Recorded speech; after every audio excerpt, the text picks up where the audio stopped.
बिस्मिल्लाहिर्रहमानिर्रहीम। अस्सलाम वालेकुम नाज़रीन, मैं राजा नसीर हूँ और आप देख रहे हैं RNN डिजिटल मीडिया। नाज़रीन, जैसा कि आपको पता है, चंद रोज़ कबल एक इंतहाई नाखुशगवार वाक़या पेश आता है। DHF फेज़ 7 में एक नौजवान लड़का जो कि एक पूरी फैमिली को रोन देता है, जिसके नतीजे में पूरी फैमिली खालिक़े हकीकी को जा मिलती है और उस गाड़ी के अंदर जो जो लोग मौजूद होते हैं उनमें कोई बंदा जो है वो नहीं बचता। आज इस वाक़े में एक इंतहाई दिलचस्प और नया मोड़ आ चुका है, नया पंडोरा बॉक्स खुल चुका है, जो कि आपके साथ शेयर करना इंतहाई ज़रूरी है।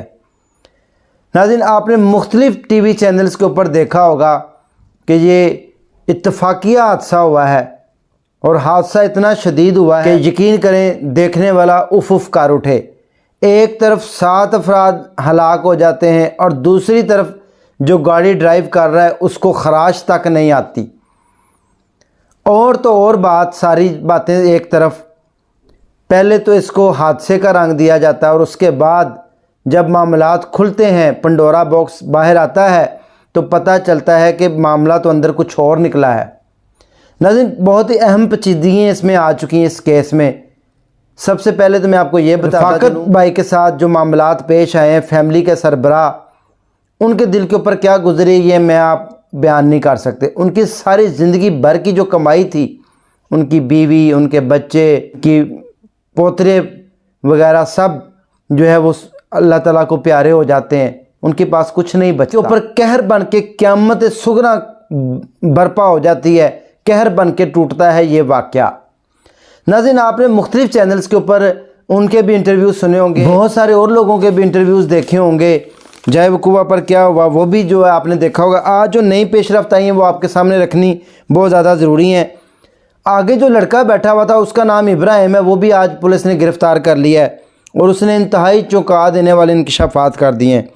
2 और लड़के बीच में शामिल थे जो कि गाड़ी में बैठे हुए थे। एक का नाम साद है और दूसरे का नाम अली है। अली, साद, इब्राहिम और अफनान, ये 4 लोग थे गाड़ी में मौजूद और जो अफनान था वो गाड़ी चला रहा। बात यहाँ से शुरू होती है कि जो अफनान है उसने आयशा नाम की जो लड़की बैठी हुई थी हसनैन के साथ, उस बच्ची को छेड़ा, उसके दुपट्टे को खींचा, उसने शीशा गाड़ी का फौरी तौर के ऊपर किया और उसने बदला लेने के लिए इनकी गाड़ी पीछे दौड़ाई।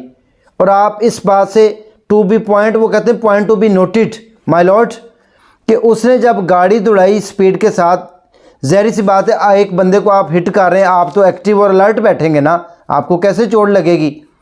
लेकिन जिनको आप हिट कर रहे हैं उनको तो सारी चोटें लगेंगी। तो इस अफनान ने बड़ी तेज़ी के साथ उनके साथ जब गाड़ी टकराई तो जनाब उनकी गाड़ी कल्टियाँ खाती हुई 70 फुट दूर गई जाए वकूआ से, कल्टियाँ, जिसके नतीजे में सारी फैमिली जो है वो खालिक़े हकीकी को जा मिली। नाज़रीन, जो नई बातें आज 2 सामने आई हैं वो आपके सामने रखनी ज़रूरी है। उनमें एक बात तो ये है कि उसने लड़की को छेड़ा, नंबर 1। नंबर 2, ज़ाहिर सी बात है वो एक प्रॉपर्टी डीलर शफ़कत हुसैन का बेटा है, अमीर ज़ादे हैं वो, उनको पैसे की जो है वो रेल पहले उनको करनी है, वो पैसा देंगे और वो अपने बेटे को निकाल लेंगे। यहाँ पर तो माइट इज़ राइट है, जिसकी लाठी उसी की भैंस है। हमारे मुल्क में तो एक कानून यही कहता है। आपने बहुत सारे केसों में देखा होगा कि मुल्ज़मान जो है वो दंदनाते फिरते, उनको सज़ाएं नहीं होती, तो इसलिए दोबारा वही लोग कानून को हाथ में लेते हैं और वो उसी तरह का गुनाह मुर्तकिब करते हैं। वो कहते हैं हमें तो कुछ भी नहीं हुआ, हमें तो किसी ने नहीं पूछा। जो रफ़ाकत है वो बज़ाते खुद ज़ाती तौर के ऊपर ये चाहता है कि मुझे इंसाफ मिले।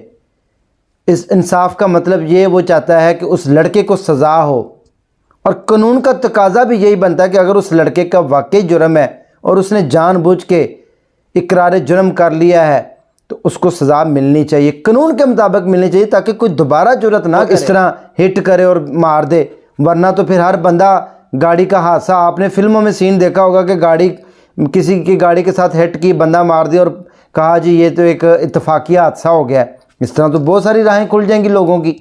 नंबर 2 जो सामने बात आई, वो रफ़ाकत साहब का कहना ये है कि मैं पैसे नहीं लेना चाहता, लेकिन जो मेरे साले हैं, यानी कि मेरी वाइफ के भाई, मेरे ब्रदर इन लॉ, जो कि हमें मिलते भी नहीं थे, उनका हमारे घर आना जाना भी नहीं था, अब वो पैसे लेने के चक्कर में दियत की रकम हड़प करने के लिए वो उनके साथ मुज़ाकरात कर रहे हैं, उनके साथ बैठ रहे हैं और उनके साथ उनकी डील चल रही है।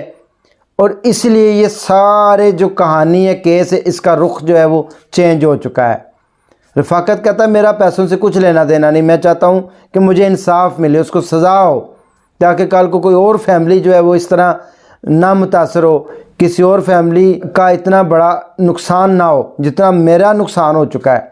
ज़ाहिर सी बात है ये वो नुकसान है जिसका कोई अज़ाला नहीं। तो नाज़रीन, रफ़ाकत बिल्कुल अपनी जगह पर ठीक है, लेकिन जो उसके साले कर रहे हैं वो गलत है कि चंद पैसों की खातर बेच देते हैं लोग, ज़मीर बेच देते हैं, ईमान बेच देते हैं चंद टगों रुपयों की खातर।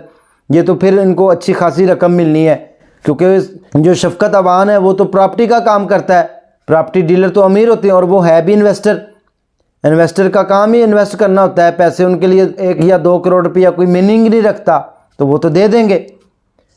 तो नाज़रीन, पहली बात यह है कि अफनान नशे में था। दूसरी बात यह है कि उसने जानबूझ के उस लड़की को अगवा करने की कोशिश की, जो बातें सामने आई हैं, और उसने अपना जुर्म कबूल किया कि मैंने जानबूझ के गाड़ी को हिट किया।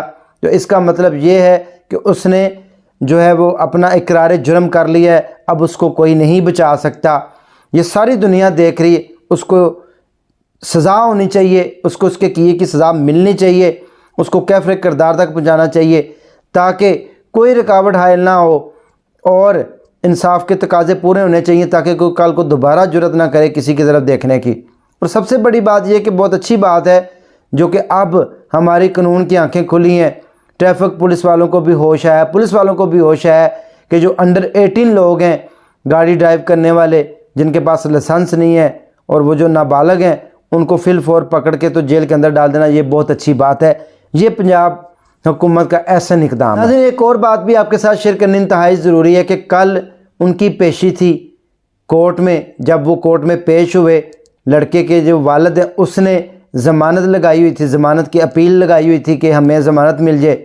तो वहाँ से उसकी ज़मानत जो है हाई कोर्ट से रिजेक्ट हो जाती है कि आप दहशत गर्दी की जो दफ़ात लगी हुई हैं, दहशत गर्दी की भी एक दफ़ात उसके ऊपर लगी है, आप पहले वहाँ से ज़मानत लेंगे तो फिर आपको यहाँ से ज़मानत मिलेगी। तो उसकी ज़मानत कैंसिल हो गई है और अब इंशाअल्लाह ताला उसको कानून के दायरे में रखते हुए सज़ा मिलेगी, उसको कोई नहीं बचा सकेगा। इब्राहिम का जो बयान आज आया है वो इंतहाई अहम है। इब्राहिम का कहना यही था कि जी इसने उस लड़की के साथ बदतमीज़ी की है और इसने जानबूझ के गाड़ी हिट की है, हम इसको मना करते लेकिन ये बाज नहीं आया। इब्राहिम, उसका साथी, उसका दोस्त, उसने सारा कुछ अफनान के ऊपर डाल दिया है कि इसी ने सब कुछ किया है, मैं तो सिर्फ साथ बैठा हुआ था। तो यार नाज़रीन, यहाँ पर यह भी बताता चलूँ कि दोस्त ये होते हैं, दोस्ती यारी ये होती है, और गलत सोसाइटी और गलत दोस्ती यारी का अंजाम ये होता है। नौजवान बच्चों के लिए भी बहुत बड़ी नसीहत है और ख़ास तौर के ऊपर पेरेंट्स के लिए भी इस कहानी में बहुत बड़ा सबक है कि अल्लाह ताला माफ़ करे। वो कहते हैं बेटर बी अलोन दिन एवल कंपनी, बुरी सोहबत से तन्हाई भली है। गलत सोहबत के साथ रहने से बेहतर है बंदा तन्हा रह ले, अकेला रह ले, अपने फैमिली मेम्बर के साथ रह ले। तो ये नाज़रीन इस कहानी का अंजाम है। इंशाअल्लाह ताला हम उम्मीद करते हैं, अपने जजेस से ये तवक्को करते हैं इंशाअल्लाह ताला हुल अज़ीज़ कि वो इस केस को बड़ी बारीकबीनी से और कानूनी तकाज़े पूरे करते हुए देखेंगे, जायज़ा लेंगे बगौर एहसन तरीके से, और जो इसमें गिल्टी होगा उसको उसकी सज़ा मिलेगी। अगर तो अफनान बेकसूर है तो उसको बिल्कुल रिहा कर दिया जाए, लेकिन अगर उसने ज़रा भर भी जुर्म किया है और 7 लोगों की जान ली है तो फिर उसको कोई माफ़ ना करे, बल्कि उसको इबरत का निशान बना दोबारा किसी की जान लेने की जुर्रत ना करे। दीजिए अपने मेज़बान राजा नसीर को इजाज़त, दुआ में याद रखें। नेक्स्ट टाइम दोबारा मिलेंगे। अल्लाह हाफिज़।